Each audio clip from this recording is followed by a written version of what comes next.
بعض دفعہ کچھ چیزیں ہوتی ہیں جو میاں بیوی میں فرض ہوتی ہیں کہ انہوں نے ایک دوسرے کے لیے کرنی ہی کرنی ہے، لیکن بعض اوقات مرد حضرات بھی کچھ چیزیں ایسی بنا کر بیٹھ جاتے ہیں کہ وہ فرض ہیں، کریں نہ کریں تو اس میں پھر ہمیں کیا کرنا ہوگا؟ ہماری بہن نے کویسچن کیا کہ کچھ چیزیں بیوی پہ لازم ہوتی ہیں، کچھ شوہر پہ لازم ہوتی ہیں، لیکن بعض اوقات ہم اپنے پاس سے کچھ چیزیں اضافی مقرر کر لیتے ہیں، اس کی کیا شرعی حیثیت ہے؟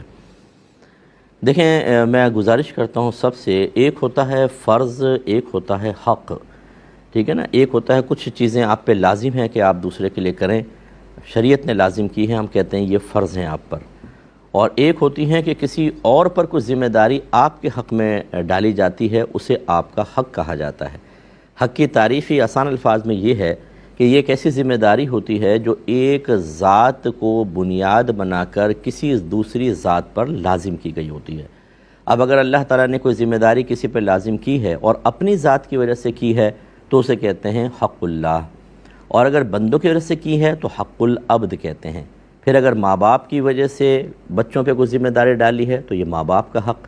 اولاد کی وجہ سے ماں باپ پہ ذمہ داری ڈالی ہے تو بچوں کا حق، اسی طرح شوہر کا حق، بیوی کا حق۔ ہمیں حقوق پتہ نہیں ہوتے۔ اب میں نے جیسے آپ کو تعریف بتا دی،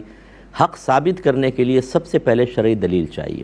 کیونکہ یہ اللہ تعالیٰ اس کے رسول کی طرف سے قائم کردہ ایک ذمہ داری کا نام ہے۔ اب اگر شوہر یہ کہتا ہے چائے بنا کے لاؤ، یہ میرا حق ہے، تو شوہر سے کہا جائے گا کہ ذرا قرآن حدیث سے ثابت کریں کہ بیوی کا آپ کے لیے چائے بنانا شریعت نے اس پہ لازم کیا ہے، ثابت کریں آپ۔ اگر آپ یہ حقوق کی بحث کو اچھی طرح سمجھ لیں گے، ہزاروں مسئلے ختم ہو جائیں گے۔ ساس کہتی ہے میرا حق ہے کہ میری بہو مجھے وقت پہ دوا دے، مجھے چائے بنا کر دے، یہ تو ہم دائرہ ادب میں رہ کے گزارش کریں گے کہ ہماری پیاری والدہ آپ ذرا بتائیے کہ شریعت نے کیا بہو کے اوپر لازم کیا ہے؟ ایسے ہی شوہر کے اوپر کچھ چیزیں لازم نہیں ہوتی، لڑکیاں مطالبہ کر رہی ہوتی ہیں، اپنے سہیلیاں سمجھا رہی ہیں، امی سمجھا رہی ہیں، واقعی کہتی ہیں تو میرا حق ہے مجھے دو، میری پاکٹ منی میرا حق ہے مجھے دو، تو پھر آپ کو یہ حق پہلے قرآن و حدیث سے ثابت کرنا ہوگا۔ اگر یہ ہمارے گھروں کے اندر علم ہوتا تو 50 چیزیں جیسے آپ خود ہی فرما رہی ہیں اپنے پاس سے بنا کر لازم نہ کرتے ہیں ہمارا حق ہے، بھئی پہلے اچھا یہ حق ہے تو ثابت کرو قرآن و حدیث سے۔ تو جو چیز قرآن و حدیث سے لازم نہیں ہے کسی کے اوپر، اسے آپ لازم نہیں کر سکتے ہیں۔ ہاں کوئی خود اپنے اوپر لازم کر لے، کوئی بہن ہے وہ کہتی ہے میں اپنے شوہر کی خدمت کروں گی، اپنے بچوں کی خدمت کروں گی، وہ 10 گھر کی مصروفیات بڑھا لیتی ہیں، وہ ان کی مرضی ہے، ٹھیک ہے آپ کی مرضی ہے، آپ نے ایک ذمہ داری اپنے اوپر لے لی، اور ایک اچھی بیوی کا یہ کام بھی ہوتا ہے۔ جیسے ہمارے سر کے تاج، ہمارے جگر گوشہ رسول بی بی فاطمہ رضی اللہ تعالی عنہا نے پورے گھر کی ذمہ داری خود لی ہوئی تھی، اگرچہ آپ پہ واجب تو نہیں تھی، وہ خادم رکھ سکتی تھیں، خادمہ رکھ سکتی تھیں، غلام رکھ سکتی تھیں، وہ باہر کے کام کرتے دیگر، لیکن آپ پانی خود بھرا کرتی تھیں۔ حضرت علی کرم اللہ وجہ الکریم فرماتے ہیں کہ مشق کی پٹی کی وجہ سے یہاں نشان بن گیا تھا، اس طرح آپ چکی پیسا کرتی تھیں تو ہاتھ میں گڑھا ہو گیا تھا، اور وہ مشہور واقعہ ہے کہ حضرت علی نے تو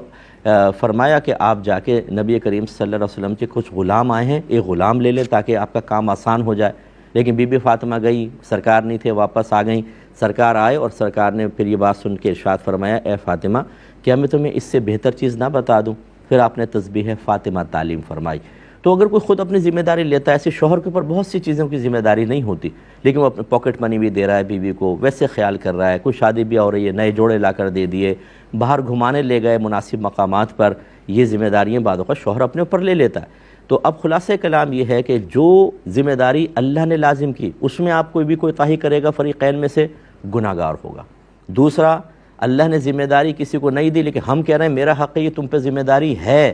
یہ گویا کہ شریعت پر افتراء ہے، یہ اللہ اس کے رسول پہ جھوٹ باندھنا ہے، ورنہ پہلے ثابت کریں ذرا آپ۔ تو ہمارے گھروں میں ناراض مت ہوئیے گا، کم علمی کی بنا پر روزانہ لاکھوں کبیرہ گناہ ہو رہے ہوتے ہیں، لاکھوں میں سے مبالغہ کر دیا چلیں، سینکڑوں کبیرہ گناہ اور ہوتے ہیں، کبھی ساس کر رہی ہوتی ہیں، کبھی سسر کر رہے ہیں، کبھی شوہر کر رہا ہے، کبھی بچے، کبھی ماں باپ، کبھی بیوی، اور یہ چل رہا ہوتا ہے ہمارے، کبھی نندے کر رہی ہیں گناہ کبیرہ، لیکن پتہ نہیں۔ علم دین کی طرف آئیے، ان چیزوں کو سیکھیے، حقوق زوجین کورس ہونا چاہیے ہمارے ہاں، شادی سے پہلے تمام چیزیں سیکھنی چاہیے۔ تو بہرحال اگر شوہر پھر بھی جیسے بہن آپ نے فرمایا کہ آپ اگر تمام اپنے حقوق کو پہچانتی ہیں کہ مجھ پہ شوہر کا کیا کیا حق ہے اور وہ ادا کر رہی ہیں ذمہ داریوں کو، بلکہ بعض آپ نے زیادہ بھی لی ہوئی ہیں تب بھی کر رہی ہیں، اس کے باوجود اگر شوہر آپ کے ساتھ چھوٹی چھوٹی باتوں کے اوپر لڑتے ہیں یا اس میں آپ کو مطلب دباتے ہیں، بیجا مس بیہیو کرتے ہیں، غلط قسم کا رویہ اختیار کرتے ہیں، تو شوہر گناہ گار ہے۔ لیکن آپ کوشش کریں کہ مطلب علم دین سیکھ لیں، اور پیار سے پھر شوہر کو سمجھائیں کہ دیکھیں یہ چیز اس طریقے سے ایسا نہ کریں، میں تو آپ کی ڈانٹ ڈپٹ کو برداشت کر لوں گی، خاموش بھی ہو جاؤں گی، میری دل آزاری ہوگی، میں شکوہ بھی نہیں کروں گی، لیکن اس کا مطلب یہ نہیں ہے کہ اللہ تبارک و تعالیٰ آپ کو چھوڑ دے گا۔ جب ہم کسی بندے کے حق میں کوتاہی کرتے ہیں، یاد رکھیے گا دو طرح کے حق سلب کرتے ہیں، ایک بندے کا حق اور ایک اللہ تعالیٰ کا، کیونکہ اس مقام پہ اللہ کی فرما برداری کو اختیار کرنا یہ اللہ کا حق تھا۔ بندہ معاف کر بھی دے تب بھی اللہ تبارک و تعالیٰ کے حق میں تو توبہ، کوتاہی کی تو توبہ کرنی تھی، وہ ہم کرتے نہیں بعض اوقات، اس کا پھر میدان محشر میں حساب و کتاب ہوگا۔ مجھے امید ہے اگر آپ میری یہ کلپ یوٹیوب پہ سن لیجیے گا پروگرام، اور اس کلپ کو آپ نکال کر یا کیوٹی والے ڈال دیں تو اس کو لوگوں تک پہنچائیں تو بہت فائدے کی امید ہے۔ یہی ہمارے یہاں ڈس بیلنس معاملہ ہے گھر کے اندر، ہر ایک میں صحیح ہوں، میرے حق ادا نہیں ہو رہے، پہلے ثابت تو کریں کہ یہ آپ کا حق ہے، یہ سمجھیے گا۔